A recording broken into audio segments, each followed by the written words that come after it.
네, 국민의힘이 한동훈 비상대책위원회 체제로 곧 전환됩니다. 여당이 총선을 앞두고 큰 폭으로 체제를 바꾸는 가운데 민주당에선 통합 문제가 이번 주 분수령을 맞을 것으로 보이는데요. 국회에 나가 있는 취재기자 연결해서 자세한 소식 들어보겠습니다. 이다영 기자. 네, 한동훈 비상대책위원회 체제가 출범을 앞두고 있습니다. 국민의힘은 내일 전국위원회를 열고 표결을 거쳐 한동훈 비상대책위원장 인준을 마무리합니다. 앞서 의원총회와 연석회의 등을 거치면서 당내 이견이 줄어든 상황인 만큼 무리 없이 인준될 전망입니다.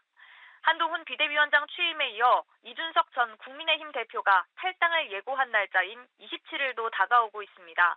새로 출범하는 한동훈 비대위가 이준석 전 대표의 탈당에 어떤 영향을 미칠지 주목됩니다. 한편 민주당에선 이번 주가 당내 통합의 향방을 가를 분수령이 될 전망입니다.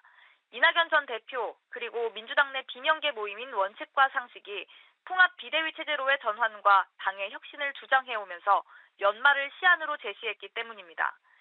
특히 이낙연 전 대표의 경우 연말까지 당 상황을 지켜보고 새해에 신당을 만들겠다고 시사한 바 있습니다.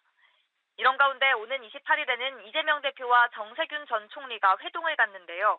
이재명 대표가 당의 분열 조짐을 수습할 수 있을지에 관심이 모아지고 있습니다.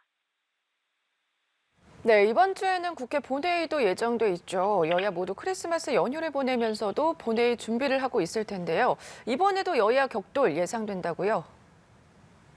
오는 28일 올해 마지막 본회의가 국회에서 열립니다.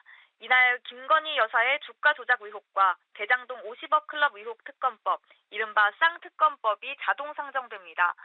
여야는 쌍특검법 가운데 특히 김건희 여사 주가 조작 의혹 특검법을 놓고 대치를 이어가고 있습니다. 국민의힘은 민주당이 정쟁용 특검을 밀어붙인다며 비판하는 반면 민주당은 의혹으로 남겨둘 수 없는 중대사안이라는 입장을 유지하고 있습니다.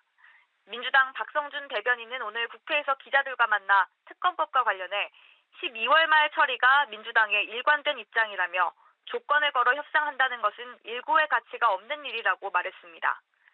한편 김진표 국회의장이 28일 본회의에 이태원 참사 특별법을 상정할지도 주목됩니다. 앞서 김 의장은 이태원 참사 특별법을 여야 합의로 처리하라고 촉구하며 중재안을 제시하기도 했습니다. 민주당은 여야 합의가 되면 제일 좋다면서도 불발될 경우 단독으로 법안을 처리하겠다고 밝힌 상태입니다. 민주당은 28일 본회의가 종료된 이후 29일쯤에는 공천관리위원장을 발표할 것으로 관측됩니다. 지금까지 국회에서 전해드렸습니다.